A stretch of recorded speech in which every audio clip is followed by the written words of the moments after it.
Bonsoir à tous, bienvenue pour cette retraite de préparation à la Pentecôte. Nous sommes vraiment dans le moment où il faut demander l'Esprit Saint qui n'a qu'une envie, c'est de venir. Alors l'Esprit Saint, nous l'avons déjà, mais nous avons à grandir dans son intimité.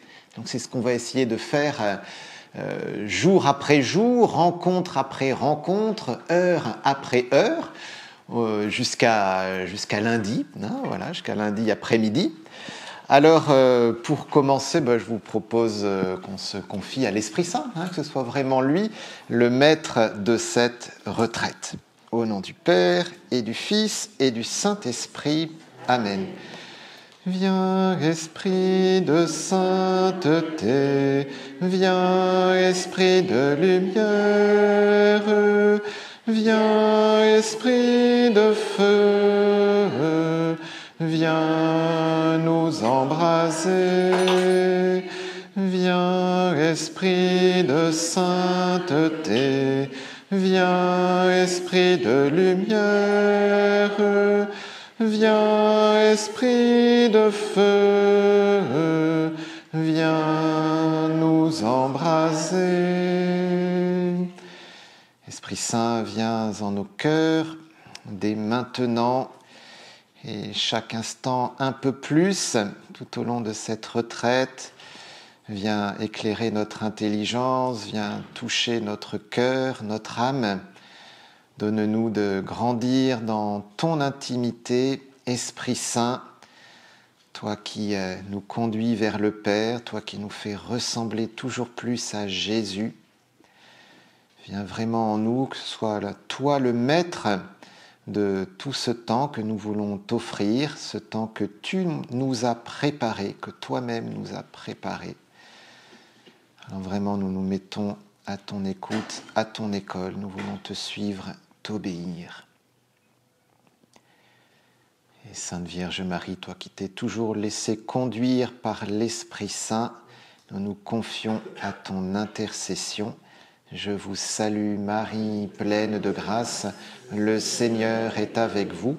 Vous êtes bénie entre toutes les femmes, et Jésus, le fruit de vos entrailles, est béni.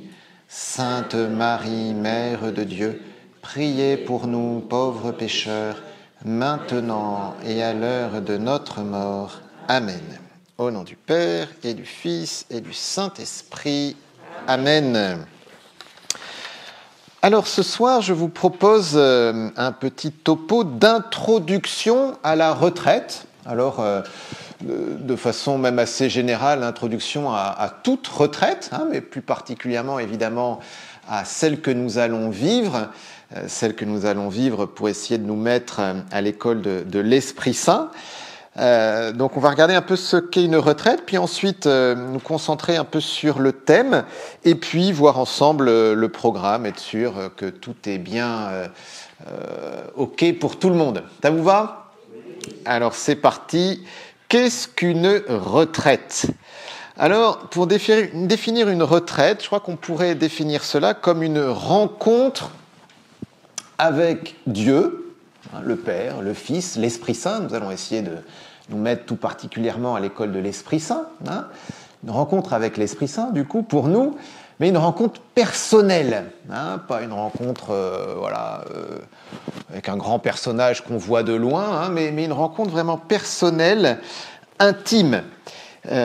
Et du coup, l'objectif, c'est de renouveler notre foi, parce qu'évidemment, nous avons la foi, mais notre foi, elle peut être un peu routinière, elle peut avoir des hauts et des bas, et on a besoin d'un temps de retraite pour raviver notre foi.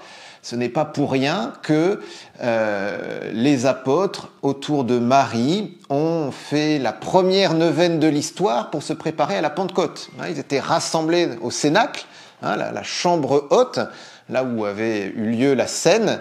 Ils se sont rassemblés là pour prier pendant plusieurs jours pour pouvoir être davantage disponibles à l'Esprit Saint. C'est ce que nous voulons faire au cours de la retraite, on veut faire grandir notre disponibilité. Et on demande souvent à l'Esprit Saint de venir, mais l'Esprit Saint il est déjà là, il n'a pas besoin de venir. C'est nous qui avons besoin de l'accueillir, vous voyez. Voilà. Et donc, on sait que on a besoin de se rendre davantage disponible, et en se mettant un peu à l'écart, eh bien, cela facilite l'accueil de Dieu. Alors, on va essayer de vivre cela pendant ces 3-4 jours, grandir dans cette rencontre personnelle, non superficielle, mais de personne à personne, de cœur à cœur. Alors, sur votre feuille, je vous ai mis ce texte du pape François dans son premier texte, Evangelii Gaudium, et voici ce qu'il écrit. « J'invite chaque chrétien à renouveler aujourd'hui même sa rencontre personnelle avec Jésus-Christ, ou au moins à prendre la décision de se laisser rencontrer par lui, de le chercher sans cesse. Il n'y a pas de motif pour lequel quelqu'un puisse penser que cette invitation n'est pas pour lui, parce que personne n'est exclu de la joie que nous apporte le Seigneur.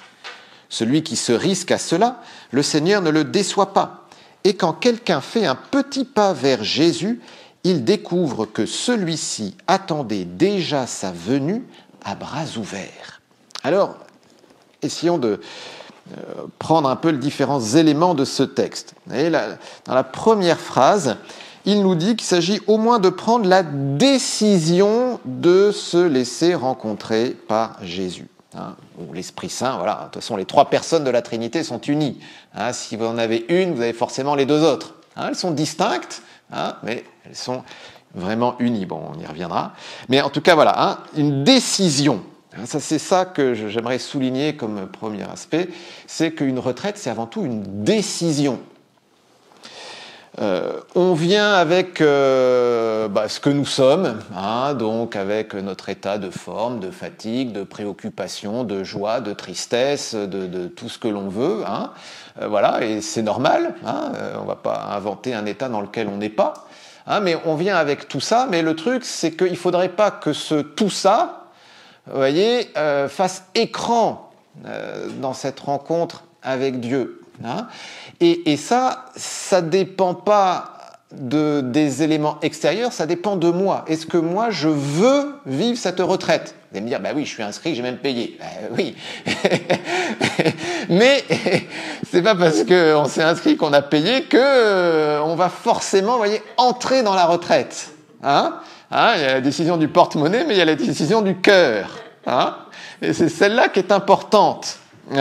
C'est celle-là qui est importante parce que il y en a aussi un qui ne veut pas du tout que vous fassiez une bonne retraite.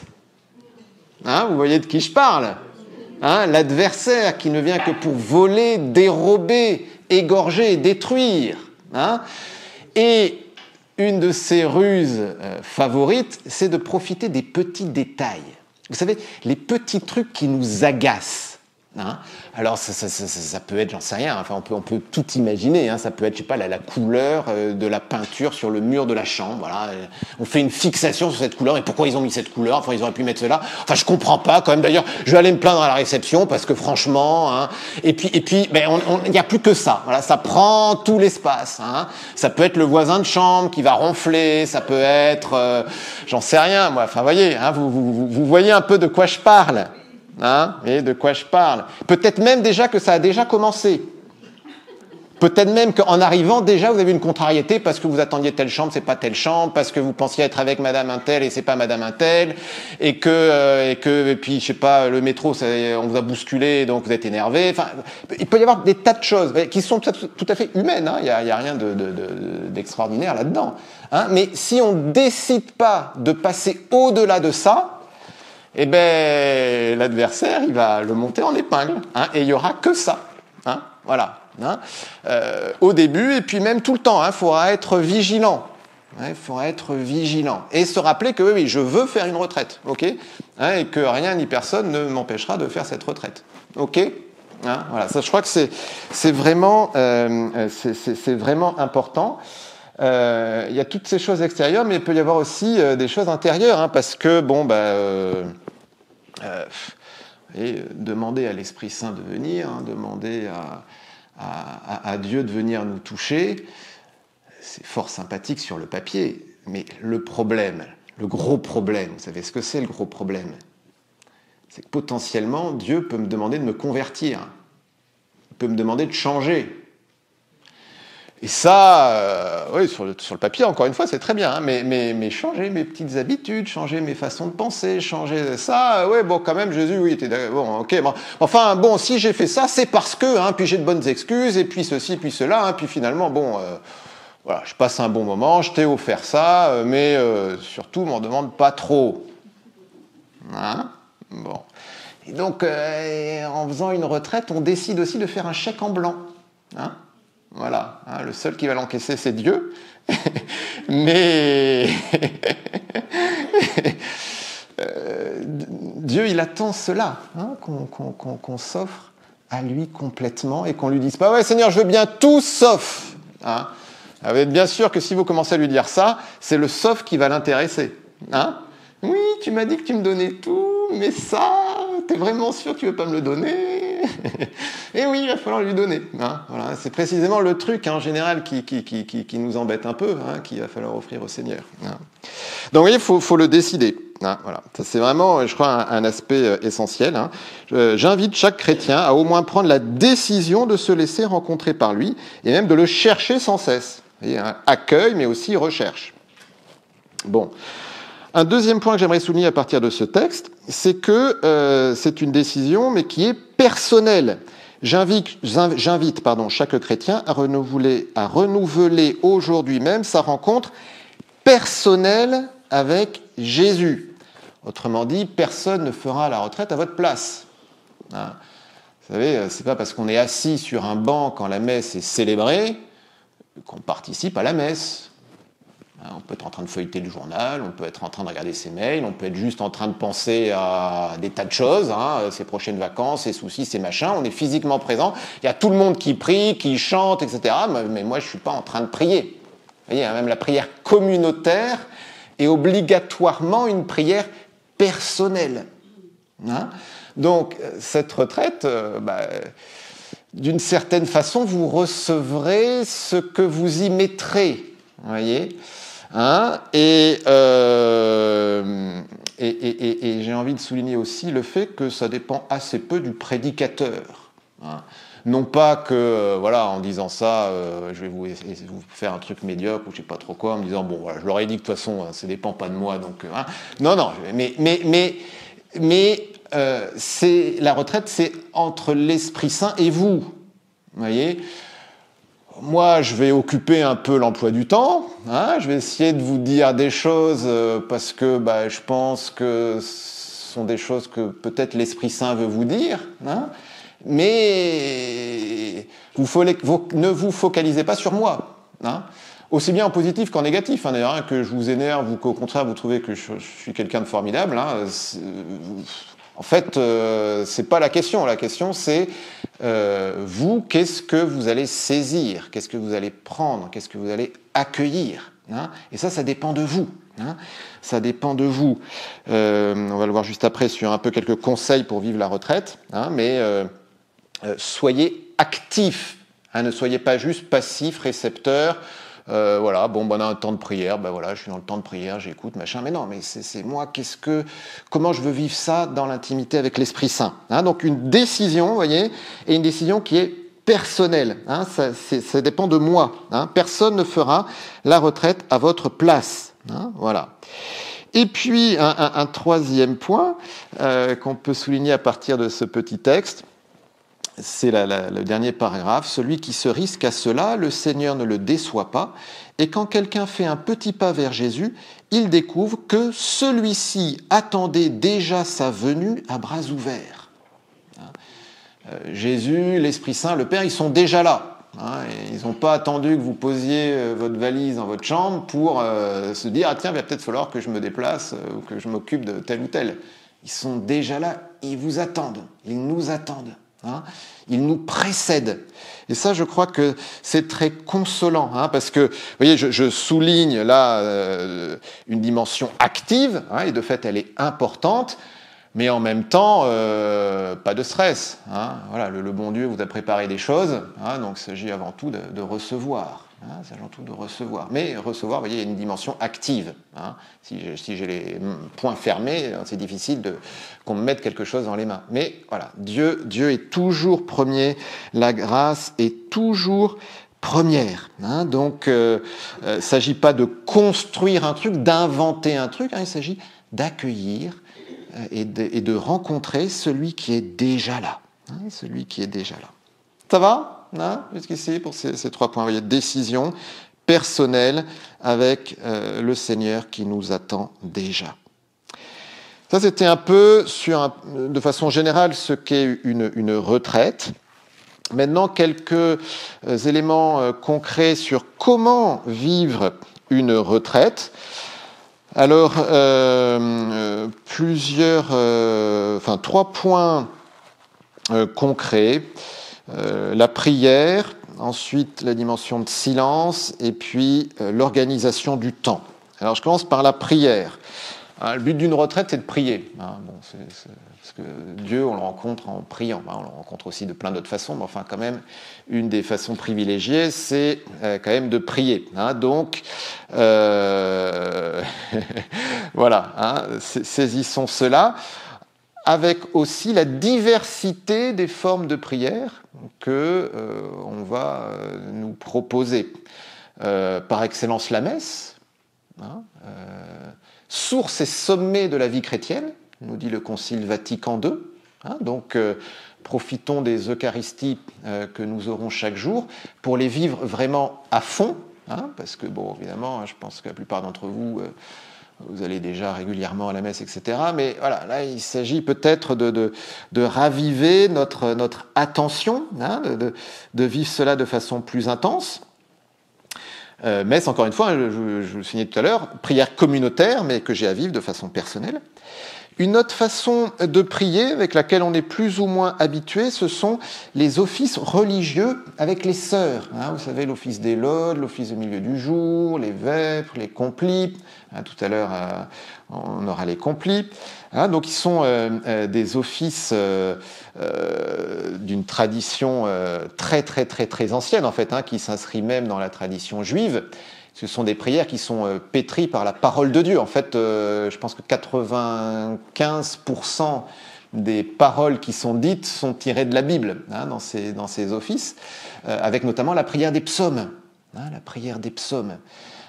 Alors, il faudrait en parler longuement, mais vous voyez, la prière des psaumes, c'est cette prière déjà du peuple juif qui est aussi notre prière parce qu'elle a été la prière du Christ. Les psaumes, si vous avez déjà un peu parcouru, vous savez qu'il y a un peu toutes les tonalités. Vous avez des psaumes de louange, mais des psaumes aussi où la personne qui s'exprime est dans l'angoisse, dans la tristesse, dans la colère, même parfois l'envie de se venger. Et d'ailleurs, parfois, ça peut nous choquer. Mais comment on peut chanter ça oui, mais en fait, qui parmi nous n'a jamais eu aucun sentiment de vengeance Dieu, en se faisant homme, nous a rejoints dans tout ce qui fait notre humanité et tous nos sentiments. Évidemment, il n'y a pas eu de vengeance dans le cœur de Jésus, mais vous voyez, il veut nous rejoindre jusque-là. Et donc, oui, parfois, on a des paroles qui peuvent nous surprendre un peu. Peut-être que justement, elles nous rejoignent parce qu'on aurait vraiment envie de crier vers Dieu de cette façon-là. Peut-être au contraire que ce n'est pas du tout notre sentiment à ce moment-là, mais n'oublions pas que c'est la prière de l'Église. On ne la prie pas juste soi-même tout seul dans son petit coin avec son petit Jésus, mais on la prie aussi au nom de l'Église. Donc, pour tous ceux qui font partie de l'Église, donc tous ceux qui peuvent être tristes. Vous voyez, si moi je suis dans la joie mais qu'il y a un psaume de tristesse, je vais le prier tout spécialement pour ces personnes qui sont tristes. Et inversement d'ailleurs, un psaume de louange, genre moi je suis dans la tristesse, Seigneur peut-être conduis-moi vers cette louange, mais aussi je veux entrer dans cette louange avec l'Église du ciel par exemple. Voilà, grande prière de l'Église. On aura aussi des temps de prière plus sous la forme de louanges, notamment demain, on verra un peu le programme, il y aura pas mal de temps de louanges, on reviendra un peu là-dessus. Et puis, à côté, en complément de tous ces temps de prière où on va être ensemble, la prière personnelle. Et ça, c'est peut-être un peu le danger, vous voyez, de l'emploi du temps, du programme qu'on vous a donné avec tous les offices ou les machins, c'est que, en fait, quasiment toutes les demi-heures, il y a un truc, quoi. Et donc, on pourrait se dire, je me mets dans la machine, et puis, je suis les trucs, voilà, et comme ça. Mais oui, et en même temps, prenez des temps de prière personnelle, parce que la prière communautaire, elle a sa puissance, elle est nécessaire, mais, comme je le soulignais tout à l'heure, on a besoin de la vivre de façon personnelle. Et donc, pour s'entraîner à vivre la prière communautaire de façon personnelle, il faut aussi qu'on prenne soi-même des temps de prière personnelle, juste moi avec Jésus. Voilà, des temps de cœur à cœur, ou de moi avec l'Esprit Saint, ou de moi avec le Père. Voilà. Mais ça, c'est indispensable. Et ne disons pas, oui, mais j'ai passé la journée à l'église, il n'a pas besoin que, en plus, je dise à Jésus que je l'aime. Ceux qui sont mariés parmi vous, je ne pense pas que vous puissiez dire à votre époux ou votre épouse le soir, écoute, j'ai pensé à toi toute la journée, donc ce soir, je ne vais pas encore te redire une fois que je t'aime ou que machin. Ça va, maintenant tu me laisses tranquille, j'ai pensé à toi toute la journée, tu ne m'as pas vu, mais c'est pas grave. Non, vous voyez, on ne peut pas dire, j'ai pensé à Dieu toute la journée, donc... Oui, mais d'accord, c'est très bien, bravo, mais prenons des temps spécifiques aussi. Alors, dans l'emploi du temps très chargé, ça va être un peu compliqué d'en prendre, mais il y aura quand même des opportunités. Alors, saisissez-les, ne serait-ce que même, vous voyez, si c'est 10 minutes avant la messe, prenez vraiment ces 10 minutes pour bien préparer la messe, ou si c'est après la messe, voilà, peu importe. Et je pense, par contre, que là, il y aura un temps privilégié de prière personnelle, ce sont les nuits d'adoration. Donc là, on va vous inviter chacun à prendre un créneau d'adoration. Donc là, vous aurez 1 heure dans la nuit, juste avec Jésus, et la basilique fermée pour vous tout seul. C'est quand même assez magique, j'ai envie de dire, comme cadre de prière. Et je pense que là, il y aura sans doute de belles choses qui se vivront pour vous. Donc, saisissez bien cela. Saisissez bien cela.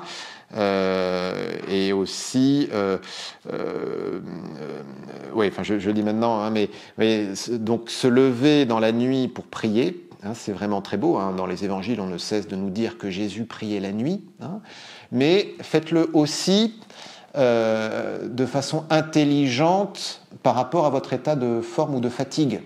Si vous êtes en pleine forme, prenez le créneau de 3 à 4. Si vous êtes déjà limite burn-out, peut-être prenez un créneau plus facile, quoi. Vous voyez ? Bon, d'accord. Voilà, ça peut être 23h minuit, ça peut être 6-7h, enfin voilà. Mais donc là, vous voyez. Après, c'est sûr que c'est une belle expérience de se lever en plein milieu de la nuit, mais voilà, vous voyez un peu les choses aussi. On a vraiment à offrir quelque chose de beau au Seigneur. Mais le Seigneur ne nous demande jamais de nous détruire. Voyez, alors il peut nous appeler au martyre à certains moments, il peut y avoir vraiment des moments où il faut se donner, aller très loin, mais bon, c'est peut-être qu'il y a un appel spécifique, voyez, pour ça. Donc, il faut garder toujours quand même une certaine sagesse, En tout cas, voyez, dans toutes ces formes de prière, je le souligne, vivez-les de façon personnelle. Ce qui veut dire aussi que, d'un point de vue très concret, si c'est trop à certains moments, il vaut mieux ne pas aller au 3e office et aller marcher un petit peu, prendre l'air, prendre un bouquin, faire une petite sieste, que faire du bourrage de crâne spirituel. Ok ? Ça, c'est aussi un point important. La grâce ne détruit pas la nature, elle la perfectionne. Dieu ne nous détruit pas, il veut nous perfectionner. Hein. Donc ça veut dire que oui, on va essayer d'être généreux avec le Seigneur, mais en même temps, ça sert à rien de faire pour faire alors qu'on n'est plus du tout présent et que c'est juste en train de nous taper sur le système. Ok, hein, voilà. Ah, ça, je le souligne parce que l'équilibre humain est vraiment essentiel. Hein. Et encore une fois, il y a beaucoup de choses dans le programme, donc bon, hein, si à certains moments vous allez me dire bon là, je vais pas à cet office, ben n'allez pas à cet office. Hein, voilà. Voilà, je pense que c'est important. Alors, vous voyez, ça c'était comment vivre une retraite, la prière, hein, vraiment, je pense le cœur, hein, parce que bah, c'est quand même ça le lieu par excellence où Dieu va nous parler.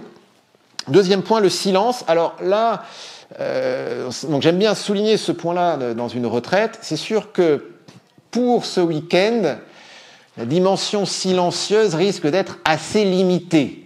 Hein, je préfère vous le dire tout de suite. Hein, d'une part parce que les repas sont pas prévus en silence, et puis ensuite parce que vous voyez, par exemple, demain après-midi, on y reviendra, mais il y aura un temps de mission, donc ça va être toute l'après-midi, voilà. Ensuite le soir, ça va être grande veillée, louange.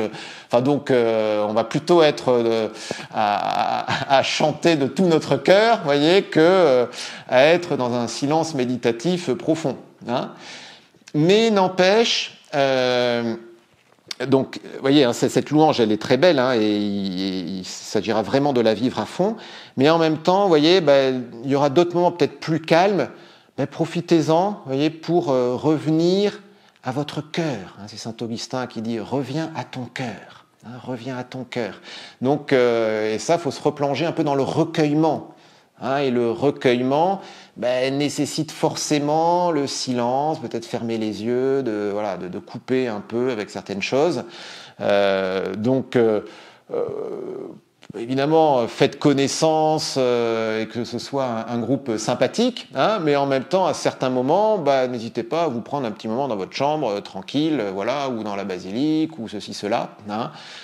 Et en particulier, vous voyez, la nuit, hein, et puis le soir à l'hôtellerie, tout ça, essayez vraiment de respecter le silence pour le coup, hein, pour que chacun déjà puisse dormir si c'est la nuit, et puis aussi puisse être dans cette attitude de recueillement.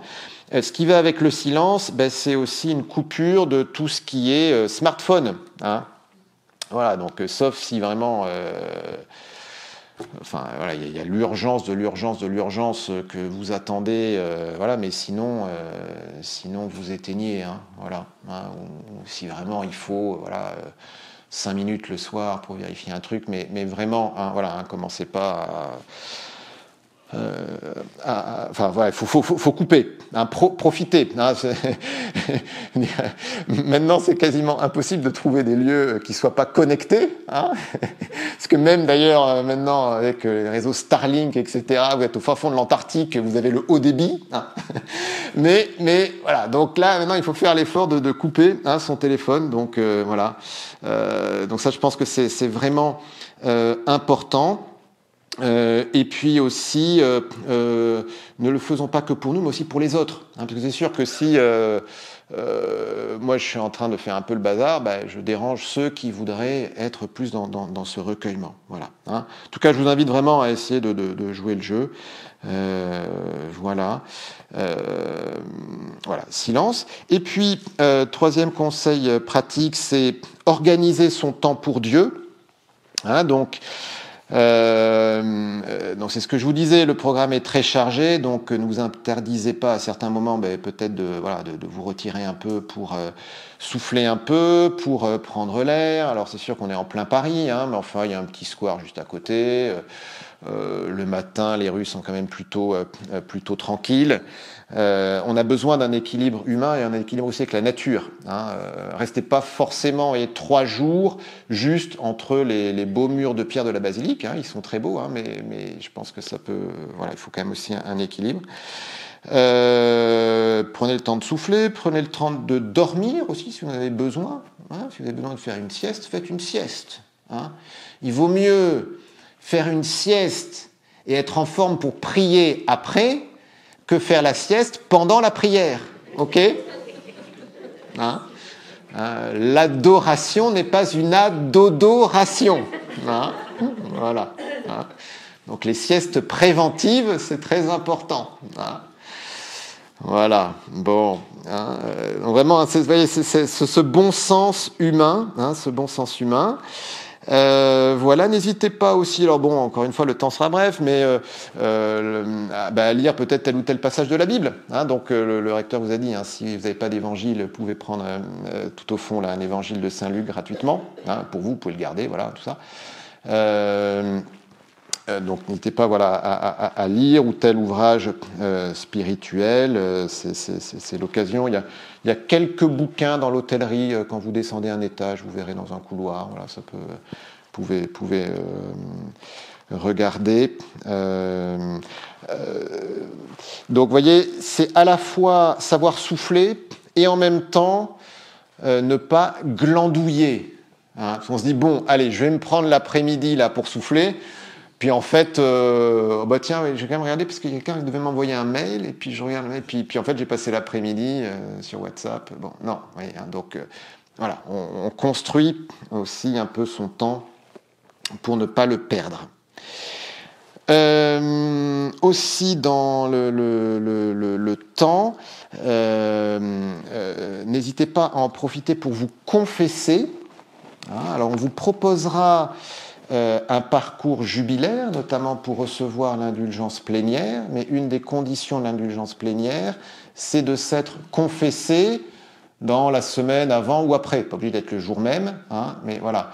Et donc vous êtes quand même assez nombreux, je ne sais pas si tout le monde est déjà arrivé, mais moi on m'avait dit une quarantaine de personnes, donc c'est sûr que s'il y a 40 personnes qui se présentent dans la demi-heure avant la démarche pour le pauvre prêtre qui sera de permanence de confession, vous passerez pas tous, Voilà, surtout que le parcours, on va le faire le dernier jour. Voilà, donc anticipez, et pareil aussi par pitié, les horaires. Les confessions le matin, c'est de 10h à midi. L'après-midi, c'est de 15h30 à 17h30. Et le soir, c'est de 20h15 à 21h45. Si vous arrivez à 21h40, vous faites progresser le prêtre en sainteté et en patience. Mais s'il y en a un, ça peut passer, mais s'il y en a 10 qui arrivent à 40, vous voyez, surtout que, évidemment, quand c'est comme ça, il n'y a personne, vous voyez, de 21h à 21h35, et à 21h37, il n'y avait personne à 35, et à 37, il y a 10 personnes. Alors le prêtre s'est dit, je veux y aller, c'est fini, et puis, il y en a 10, voilà. Et puis, en plus, comme il y en a 10, les gens qui assistent à la messe à 22h, ils disent, il y a des confessions, je vais y aller. Donc, ce qui fait que, voilà. Donc, sachez qu'à un moment, on vous dira stop. Donc voilà, par, je sais pas comment dire, par charité, pour les prêtres, respectez les horaires, et si c'est 45, vous irez à un autre moment, et faites pas le forcing. Mais mon père, j'en ai juste pour 2 minutes. Parce qu'en général, quand les gens arrivent, j'en ai juste pour 2 minutes. Bon, mon père, faut que je vous explique le contexte. C'était déjà il y a 10 ans, ma sœur, elle m'avait dit ça, et alors, bon, voilà. Et 3/4 d'heure après, bref, bon, voilà. Ça va? Ça sent le vécu, oui. Alors, quelques mots sur le thème. Donc, le thème, sur vos feuilles, l'espérance ne déçoit pas, car l'Esprit Saint a été répandu dans nos cœurs. Vous savez que nous sommes dans une année jubilaire, donc décrétée par le pape François, et le thème qu'il a donné, c'est précisément cette phrase-là.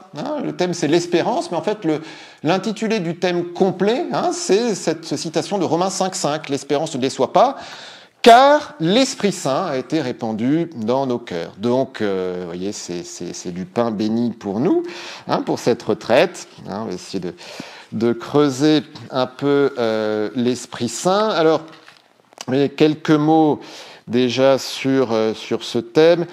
L'Esprit Saint, on nous dit que... En fait, la phrase là... qui est sur ce feuillet-là, elle est tronquée, parce que la citation complète, je vous l'ai mise sur ma feuille là, c'est l'espérance ne déçoit pas, puisque l'amour de Dieu a été répandu dans nos cœurs par le Saint-Esprit. Donc c'est pas l'espérance de Dieu ne soit pas car l'Esprit Saint a été répandu, mais c'est car l'amour de Dieu a été répandu par l'Esprit Saint. Alors qu'est-ce que ça nous dit? Ça nous dit déjà que l'Esprit Saint, c'est l'amour de Dieu. L'Esprit Saint, c'est l'amour dans la Trinité. On peut dire, c'est saint Augustin qui présente les choses comme ça, que la Trinité, on a le Père, celui qui aime, le Fils, celui qui est aimé, et l'amour échangé entre le Père et le Fils, c'est l'Esprit Saint. Voilà. Donc l'amour de Dieu, c'est l'Esprit Saint. Alors on aura tout un enseignement sur l'Esprit Saint lui-même. Alors on a aussi dans ce thème cette dimension d'espérance, qui est une vertu théologale reçue au baptême. On va réfléchir aussi sur le baptême en lien avec la confirmation, parce que cet Esprit Saint, on le reçoit dès le baptême, on le reçoit aussi à la confirmation, donc on va essayer de réfléchir comment on peut recevoir 2 fois l'Esprit Saint. Si on l'a déjà reçu au baptême, pourquoi on le reçoit à la confirmation? Qu'est-ce que ça veut dire? Et du coup, tous ces dons que le Seigneur nous fait, dont cette vertu théologale d'espérance, avec la foi et la charité. Vous voyez aussi que dans cette citation de Romains 5,5, l'amour de Dieu a été répandu, et l'Esprit Saint nous a été donné, répandu, donné. Donc Dieu se donne, ça, il n'y a pas de souci, mais est-ce que nous le recevons? L'amour de Dieu a été répandu dans nos cœurs, ok, mais est-ce qu'on en vit encore? Est-ce qu'on continue à l'accueillir? Voilà. Et donc là, on aura tout un enseignement sur l'écoute de l'Esprit Saint. Comment écouter l'Esprit Saint. Vous voyez, si je reprends un peu, donc qui est l'Esprit Saint? L'amour de Dieu dans la Trinité, ça sera notre premier enseignement. Baptême, confirmation, les sacrements en lien avec l'Esprit Saint, ça sera le 2e enseignement. L'écoute de l'Esprit Saint, ça sera le 3e. Et puis ensuite, on va essayer de vivre de cet Esprit Saint au quotidien. Ça sera le 4e topo. Et puis, on aura plusieurs moments pour essayer de recevoir cet Esprit Saint, avoir comme une effusion. Alors, il y aura la grande veillée de vigile de Pentecôte demain. Et puis, dimanche soir, on essaiera entre nous de prendre un petit temps de prière aussi pour demander à l'Esprit Saint de venir.